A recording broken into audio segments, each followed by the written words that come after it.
Gervonta Tank Davis versus Lamont Roach took place on Saturday, March 1st at the Barclays Center in Brooklyn. Going into this fight, many people felt like Roach was a cherry pick by the Davis camp. Many had not given much stock to the junior lightweight title holder, but seeing that he had a history with Tank Davis, it comes across as familiar grounds. And maybe the grounds were a bit too familiar, because in the aftermath of how things ended up going, a majority decision draw was handed out for the decision for the fight. Davis apparently underestimated the position that Lamont Roach currently is fighting out of. A man who is 29 years of age and holds the title at the junior lightweight division. Roach was looking for an opportunity to become not only a two-division champion, but against one of boxing's biggest names in the sport. Davis thought that this might be an opportunity for him to garner a decent payday against someone who may not necessarily be as much of a threat as some of the perceived contemporaries. But it didn't go that way at all. The bout opened with Lamont Roach taking the fight directly to Gervonta Davis.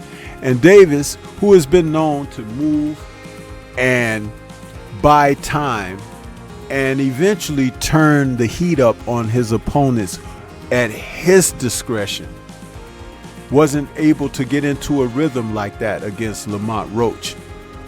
Roach was able to dictate the fight, control the tempo, and began as well as end exchanges.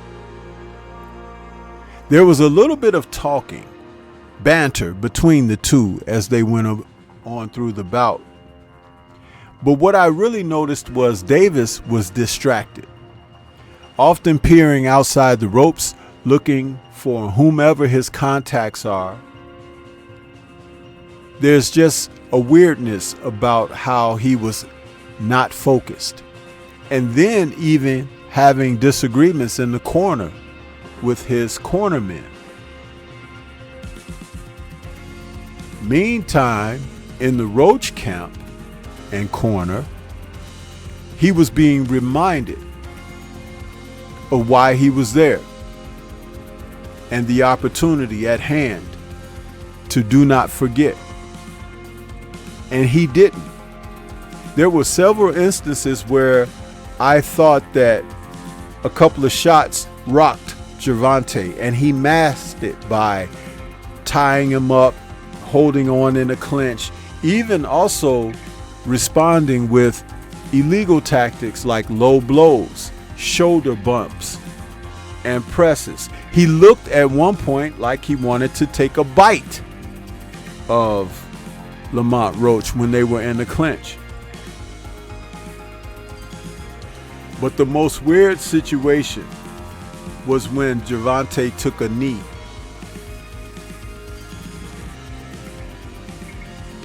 In the 9th round,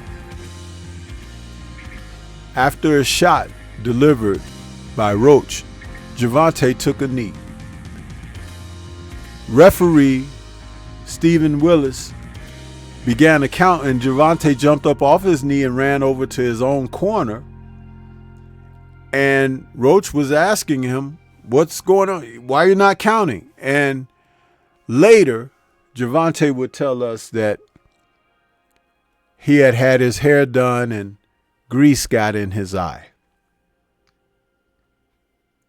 Personally, I feel like Roach brought something to the fight that he hadn't anticipated, and that was a warrior spirit, meaning that he was ready to go to battle with Gervonta like none of his previous opponents had, and also had the ability, talent, confidence to get the job done.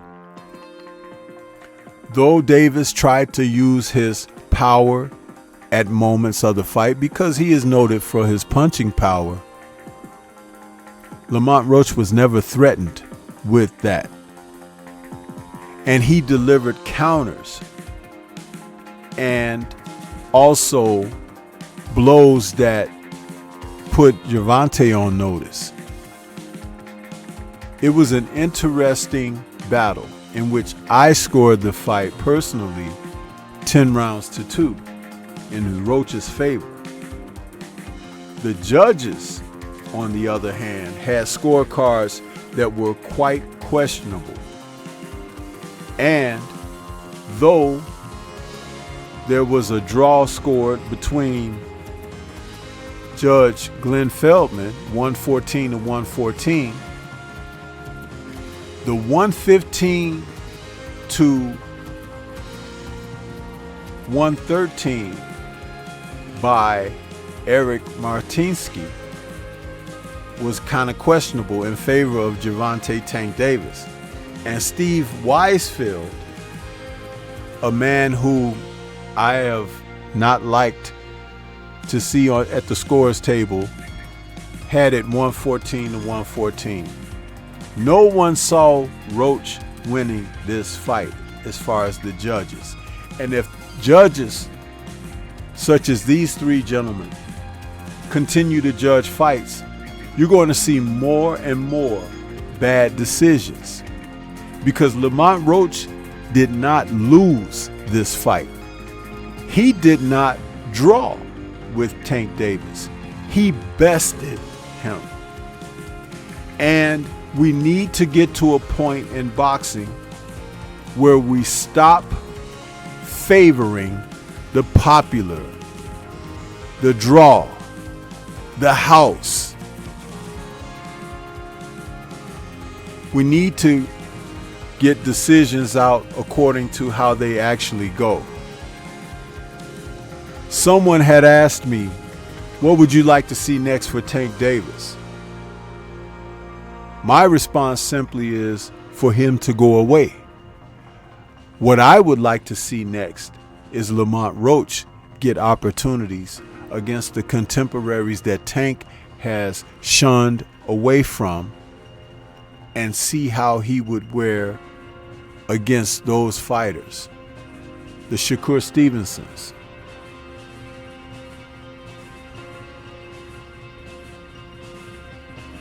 the other fighters in the division that had been lined up and waiting for Tank for so long. There has to be an opportunity for someone who really wants to be the best and to be able to put their wares on display for the audiences to enjoy. One thing that came out of this fight from Saturday was the fact that now people know who Lamont Roach Jr. is. And I knew going into this fight that this young man was going to fare pretty well. He had already suffered a setback earlier in his career when he had challenged Jamel Herring, and has since turned his career around to become a world title holder himself. And the future looks bright because he looks up and toward the levels above to see how far he may reach. And there's nothing wrong with that at all. And as long as a fighter has that type of disposition, he can fare well and he can get things done. But what do you think? This is Stormy B-Man. Shout out to the mighty LDBC and Liberated Perspective, a third eye view of the world. For more content such as this, please like, comment, subscribe, and share. Leave comments and let me know what you think about this fight that took place. And would you like to see Lamont Roach going forward take on some of the men that Tank Davis refused to fight? Peace to everyone out there, and everyone please remain safe.